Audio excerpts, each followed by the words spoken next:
Good morning guys. तो चलिए start करते हैं आज के यानी कि 17 जून के इंपॉर्टेंट करंट अफेयर्स को। आज का पहला इंपॉर्टेंट प्रश्न ये रहा आपके सामने कि अभी हाल ही में भारत का पहला मंदिर कौन सा बन गया है जिसने अपने धार्मिक प्रतीकों और शब्दों के लिए ट्रेडमार्क संरक्षण प्राप्त किया।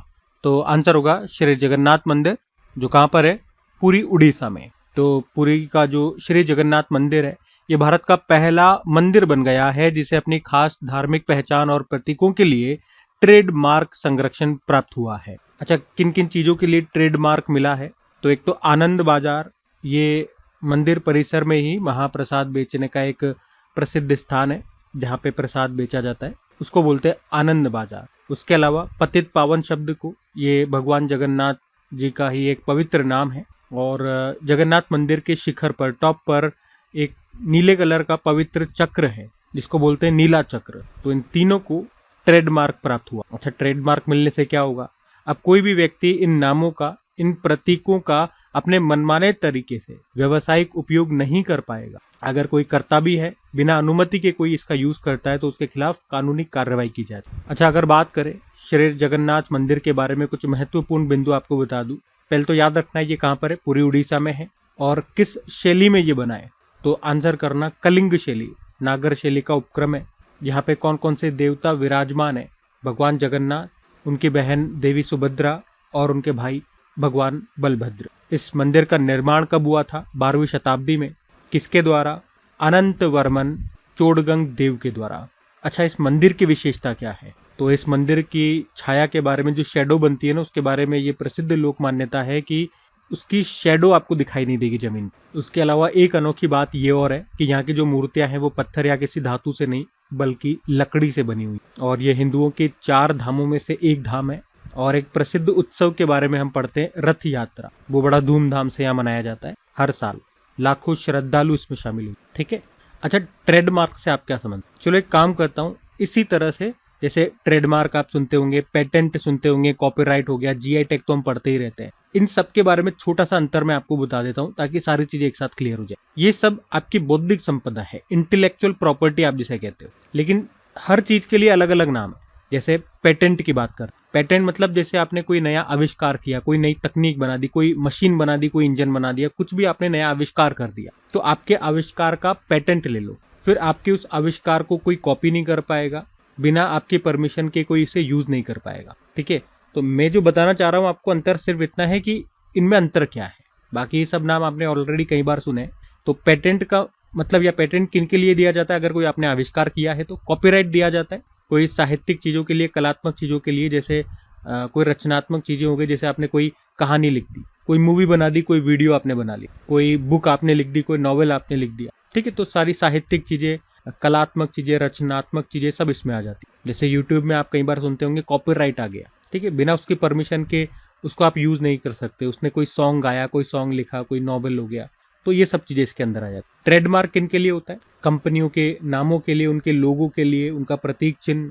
ठीक है। तो ये सब ट्रेडमार्क के अंदर आते हैं। जैसे आपने आपकी कंपनी बनाई, जैसे आपकी कंपनी का नाम है टाटा, तो उसी कंपनी को, उस नाम को अब मैं यूज़ नहीं कर सकता। आपके टाटा का कोई सिंबल आपने बना दिया तो उस सिंबल को मैं यूज़ नहीं कर सकता। ठीक है। तो इनको मिलता है ट्रेडमार्क।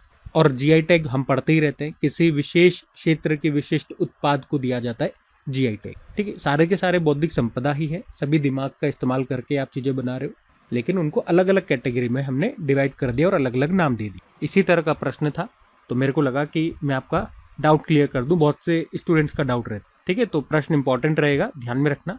अगला प्रश्न हम देखते हैं। फिर अगले में पूछ रहे, हाल ही में नोवार्टिस कंपनी है, उसके द्वारा भारत में लॉन्च पहली रेडियो लिगेंड थेरेपी का संबंध किससे है? तो आंसर होगा प्रोस्टेट कैंसर से। तो उस दवा का नाम क्या है? प्लूविक्टो, जो कि एक नई कैंसर रोधी दवा है जिसे नोवार्टिस कंपनी ने डेवलप किया है। ये भारत की पहली आधिकारिक रूप से स्वीकृत रेडियो लिगेंड थेरेपी है जो उन्नत प्रोस्टेट कैंसर के इलाज में उपयोग की जाती है। अच्छा, अगर बात करें प्लूविक्टो में कौन सा रेडियोधर्मी समस्थानिक यानी कि रेडियो आइसोटॉप का इस्तेमाल होता है? तो आंसर होगा ल्यूटेटियम 177। ये कैंसर की कोशिकाएं जो होती है उनको सीधा निशाना बनाता है। उसके आसपास की जो स्वस्थ उत्तक होते हैं उनको कम नुकसान पहुंचाता है। मतलब इसका मेन टारगेट होता है कैंसर सेल्स, जो स्वस्थ कोशिकाएं होती हैं उनको ये खत्म नहीं करता या कम नुकसान पहुंचाता है, हम बोल सकते हैं। अच्छा, प्रश्न में एक शब्द हमने सुना, रेडियो लिगेंड थेरेपी, इसका क्या मतलब होगी? तो कैंसर के इलाज की एक उन्नत और सटीक तकनीक है ये। इसमें दवा और विकिरण यानी कि रेडिएशन का उपयोग करके सीधे कैंसर कोशिकाओं को नष्ट किया जाता है। उसके आसपास के जो स्वस्थ ऊतक होते हैं वो सुरक्षित रहते हैं, उनको नुकसान नहीं पहुंचता। ये इसका मतलब हो गया। अच्छा, अगर एक बात हम यहाँ पे ये भी कर लें कि प्रोस्टेट कैंसर की बात करें तो ये क्या है? ये पुरुषों में होने वाली एक गंभीर बीमारी है जो मूत्राशय के ठीक नीचे स्थित प्रोस्टेट ग्रंथि की कोशिकाओं के अनियंत्रित रूप से बढ़ने के कारण होता है। मतलब पुरुषों में पाए जाने वाला सबसे आम कैंसर है ये प्रोस्टेट कैंसर। अच्छा, कैंसर से ही कुछ प्रश्न मैं आपको रिवाइज कराता हूँ। एक तो वर्ल्ड कैंसर डे याद रखना 4 फरवरी को होता है। वर्ल्ड लंग कैंसर डे होता है 1 अगस्त को। इंटरनेशनल चाइल्डहुड कैंसर डे 15 फरवरी को और नेशनल कैंसर अवेयरनेस डे 7 नवंबर को। भारत की पहली सर्वाइकल कैंसर के खिलाफ स्वदेशी वैक्सीन का नाम है सर्वावैक। और सर्वाइकल कैंसर जो कि ह्यूमन पेपिलोमा वायरस से होता है, इसमें बजट में कहा गया था कि 9 से लेकर 14 वर्ष तक की बच्चियों को इसके टीके मुफ्त में लगाए जाएंगे। और याद रखना, अक्टूबर महीने को स्तन कैंसर जागरूकता माह के रूप में मनाते हैं। स्टडी ऑफ कैंसर ऑन्कोलॉजी कहा जाता है। हरियाणा सरकार ने महिलाओं में स्तन कैंसर का पता लगाने के लिए कौन सा कार्यक्रम शुरू किया था? सवेरा। कैंसर के लिए विश्व का पहला mRNA टीका ये डेवलप किया, इसका नाम है एंटेरोमिक्स, रशिया ने बनाया था। IIT मद्रास, इसने भारत का पहला कैंसर जीनोम एटलस लॉन्च किया। भारत ने 2026 में बिम्स्टेक देशों के लिए कैंसर देखभाल कार्यक्रम का दूसरा चरण शुरू किया था विशाखापत्तनम में। पीएम मोदी ने राजस्थान के अजमेर से सर्वाइकल कैंसर के खिलाफ राष्ट्रव्यापी HPV वैक्सीन अभियान शुरू किया था। तेलंगाना सरकार ने कैंसर को अधिसूचित रोग, नोटिफिएबल डिजीज बना दिया। ठीक है, तो कैंसर से ये सारे प्रश्न होंगे, ध्यान में रखेंगे। अगला प्रश्न हम देखते हैं। फिर अगले में पूछ रहे हैं, हाल ही में जारी वर्ल्ड इकोनॉमिक फोरम की 2026 की टेक्नोलॉजी पायनियर्स सूची में कितनी भारतीय कंपनियों को शामिल किया गया? तो आंसर होगा इसको 9। वर्ल्ड इकोनॉमिक फोरम ने अभी 2026 की टेक्नोलॉजी पायनियर्स सूची को जारी किया है और इसमें दुनिया की उन नई और नवाचारी इनोवेटिव स्टार्टअप कंपनियों को चुना जाता है जो भविष्य की तकनीकों पर काम कर रही है। तो 2026 में 23 देशों की 100 कंपनियों को इस सूची में शामिल किया गया और इन 100 में भारत की 9 कंपनियों को शामिल किया गया है, या इन 100 में 9 भारतीय कंपनियां हैं जो मुख्य रूप से अंतरिक्ष या स्पेस और डीप टेक के क्षेत्रों में काम करने वाली ये सारी कंपनियां हैं। वैसे मैंने उन सभी कंपनियों के नाम और उनका क्या काम है शॉर्ट में यहाँ पे उनके सामने लिख दिया है, आराम से आप रीड कर सकते हैं, या तो वीडियो को यहाँ पे पॉज करके, या PDF आपको जो डेली मिल जाती है। इसमें से 2-4 नाम तो आपने वैसे पढ़ भी रखे हैं, जैसे ध्रुव स्पेस के बारे में हमने पढ़ा है, प्राइवेट स्पेस कंपनी है। एक बेलाट्रिक्स एरोस्पेस के बारे में अभी 2-3 दिन पहले ही हमारे न्यूज़ में पढ़ा था हमने। सरला एविएशन के बारे में भी हम पढ़ चुके हैं। ठीक है, बाकी ये टोटल 9 कंपनियां हैं जिनको इस सूची में शामिल किया गया। वैसे टोटल 100 कंपनियों की सूची है। अब वर्ल्ड इकोनॉमिक फोरम ने इस सूची को जारी किया, इसके बारे में ही जानते हैं। स्थापना होती है 1971 में। किसने की थी? संस्थापक है Klaus Schwab, headquarter Cologny Switzerland, president Alois Zwinggi, कुछ समय पहले नए बने थे। कुछ रिपोर्ट्स, कुछ इंडेक्सेस ये जारी करता है, जैसे global risk report, energy transition index, global competitiveness index, global gender gap index, global travel and tourism index. ठीक है, और ये मैंने लिखा हुआ है, मतलब ये आपके एग्जाम में, इन एग्जाम में पूछे गए हैं कि ये इंडेक्स कौन जारी करता है। बाकी आपको ये भी बता दूं कि वर्ल्ड इकोनॉमिक फोरम के ग्लोबल लाइट हाउस नेटवर्क में 2 भारतीय कंपनियों को शामिल किया गया था। एक है सीएट और दूसरी Hindustan Unilever. World economic forum के क्रिस्टल अवार्ड से किसे सम्मानित किया गया? डेविड बेकहम को, यूके के फुटबॉलर है। उसके अलावा डायन वॉन फर्ट्सबर्ग बेल्जियम से हैं और रिकेन यामामोटो जापान से है। और वर्ल्ड इकोनॉमिक फोरम ने भारत में चौथा औद्योगिक क्रांति का तीसरा केंद्र आंध्र प्रदेश में स्थापित करने की घोषणा की थी। इससे पहले 2 आपको मिलेंगे मुंबई और तेलंगाना में, और तीसरा बनेगा आंध्र प्रदेश में। अभी इंटरनेशनल क्रिकेट काउंसिल के चेयरमैन जेशा को वर्ल्ड इकोनॉमिक फोरम के द्वारा young global leader class of 2026 में शामिल किया गया था। ठीक है, तो वर्ल्ड इकोनॉमिक फोरम से बनने वाले कुछ करंट अफेयर्स के ये प्रश्न है, ध्यान में रखना। अगला प्रश्न देखते हैं। फिर अगले में पूछ रहे हैं, हाल ही में पैराक्वाट हर्बिसाइड पर प्रतिबंध लगाने वाला नवीनतम राज्य कौन सा बन गया है? तो आंसर होगा तेलंगाना। तो पैराक्वाट ये एक बहुत खतरनाक खरपतवार नाशक है, वीड किलर है। इसका उपयोग खेतों में उगी घास फूस और खरपतवार को खत्म करने के लिए किया जाता है। अब ये चर्चा में क्यों है? क्योंकि अभी तेलंगाना सरकार ने पैराक्वाड के निर्माण, उसके बिक्री, उसके उपयोग पर प्रतिबंध लगा दिया है। और इसी के साथ तेलंगाना ऐसा करने वाला भारत का तीसरा राज्य बन गया। पहला बना था केरला, फिर उड़ीसा, और अभी तेलंगाना ने भी इस पर रोक लगा दी है। अच्छा, ये पैराक्वाड इतना खतरनाक क्यों है? क्योंकि ये दुनिया के सबसे जहरीले खरपतवार नाशकों में से एक है। इसकी बहुत छोटी सी मात्रा भी जानलेवा हो सकती है। इसका कोई प्रभावी इलाज नहीं है, कोई एंटीडोट नहीं है। मतलब एक बार ये शरीर में चला गया तो ये फेफड़े, लीवर और किडनी को गंभीर नुकसान पहुंचाता है। कई मामलों में मृत्यु दर 70% से ज्यादा पाई गई है। अब ये इतना खतरनाक है, ये तो हमने देख लिया। और अभी तेलंगाना ने इस पर बैन क्यों लगा दिया? तो सरकार के अनुसार ये किसानों और आम लोगों के स्वास्थ्य के लिए बड़ा खतरा बन गया है। और आत्महत्या के मामलों में तो इसका काफी उपयोग हो रहा है।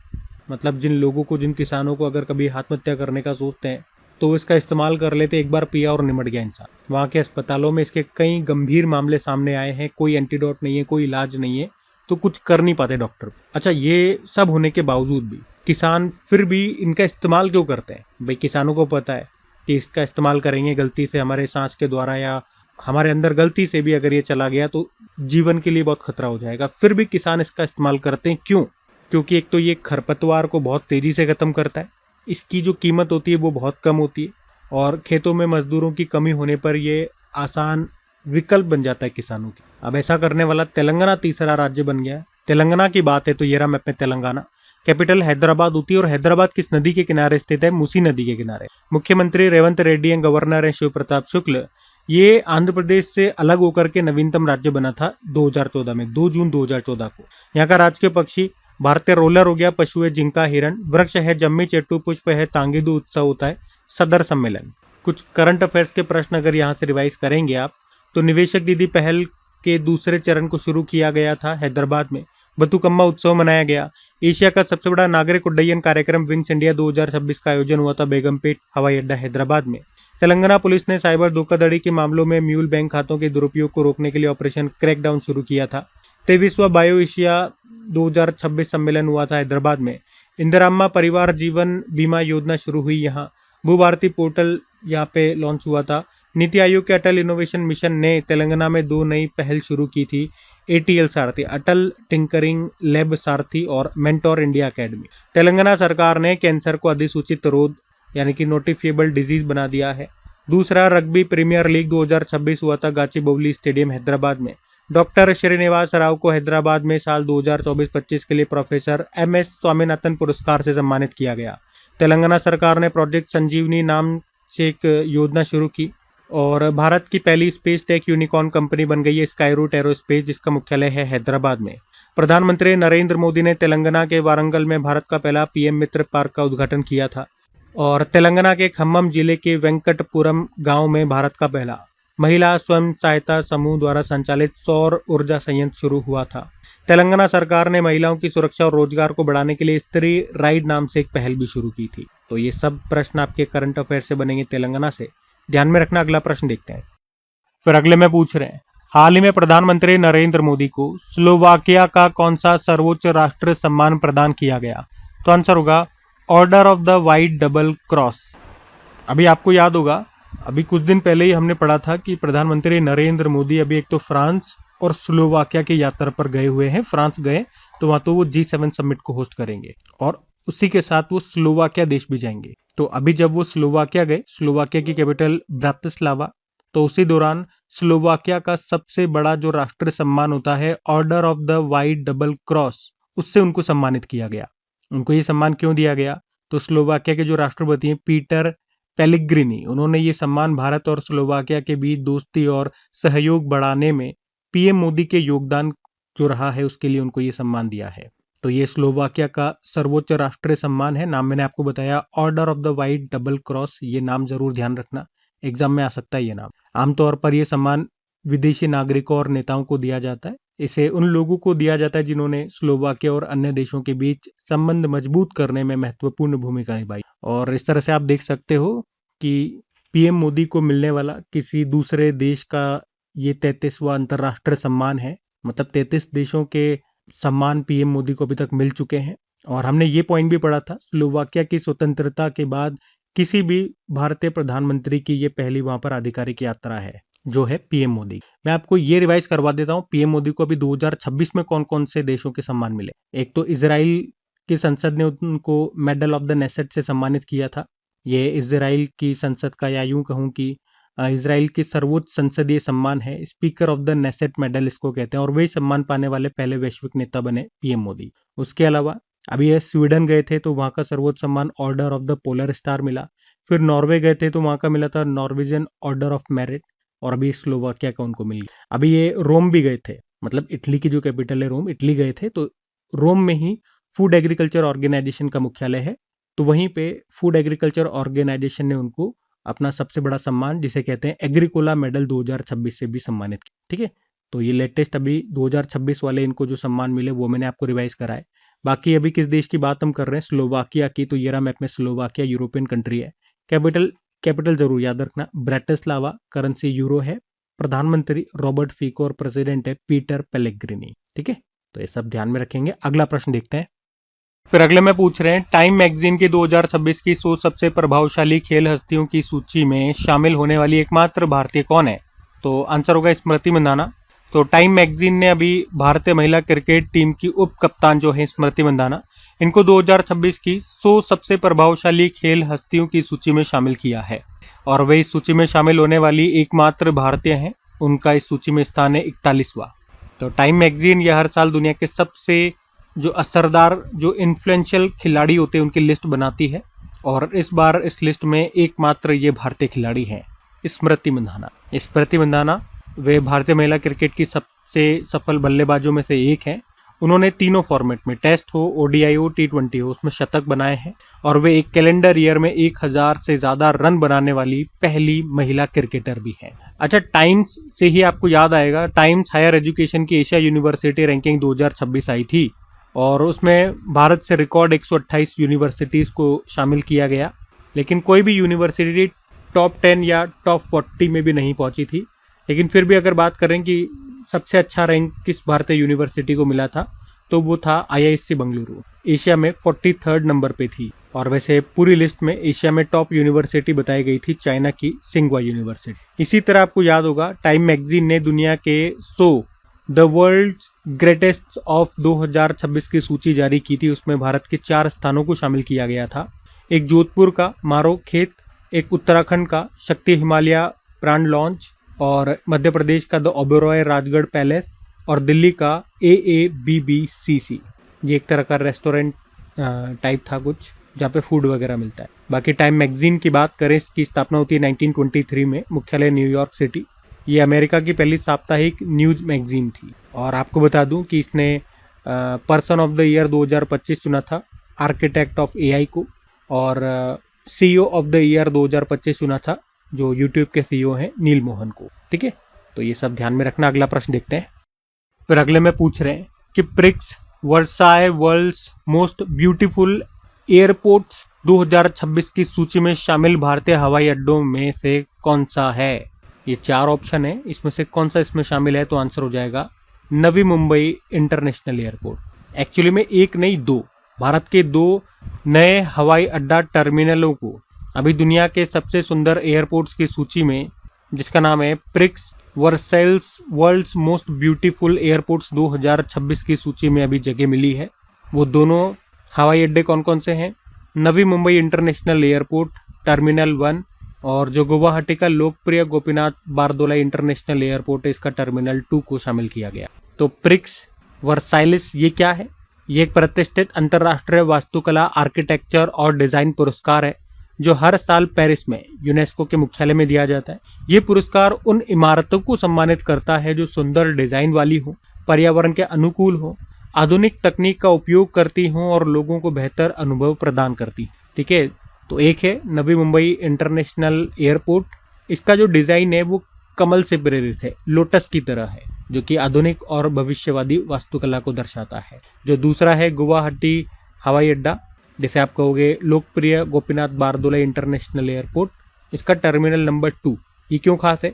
इसका डिज़ाइन बांस और आर्किड से प्रेरित है, जो पूर्वोत्तर भारत की पहचान है। पर्यावरण अनुकूल निर्माण है, और इन सब कारण से सिर्फ हमें तो ये ध्यान रखना इन दोनों हवाई अड्डों के नाम जिनको इस सूची में शामिल किया गया। ठीक है, नागरिक उड्डयन मंत्री हमारे कौन है? राम मोहन नायडू। अगला प्रश्न देखते हैं। फिर अगले में पूछ रहे हैं, हाल ही में विश्व बुजुर्ग दुर्व्यवहार जागरूकता दिवस 2026 कब मनाया गया? तो आंसर हो जाएगा 15 जून को। तो भैया हर साल ये जो विश्व बुजुर्ग दुर्व्यवहार जागरूकता दिवस है, world Elder abuse awareness day, ये हम 15 जून को ही मनाते हैं। मनाने का उद्देश्य बुजुर्गों के साथ होने वाले शारीरिक, मानसिक, भावनात्मक और आर्थिक दुर्व्यवहार के प्रति लोगों को जागरूक करना। इसकी शुरुआत 2006 में हुई थी, पर संयुक्त राष्ट्र महासभा ने इसे 2011 में आधिकारिक मान्यता दी। इस बार की थीम है जागरूकता से परे बुजुर्ग दुर्व्यवहार की रोकथाम को कारगर बनाना। वैसे बुजुर्गों से संबंधित 2-3 दिवस होते हैं, मैं आपको बता देता हूँ सारे। एक तो होता है विश्व वरिष्ठ नागरिक दिवस 21 अगस्त को, अंतर्राष्ट्रीय वृद्धजन दिवस 1 अक्टूबर को, और ये जो आज हमने मनाया विश्व बुजुर्ग दुर्व्यवहार दिवस 15 जून को। अब जून के एक बार फिर से सारे दिवस जो भी इंपॉर्टेंट है मैं आपको रिवाइज करा दूं।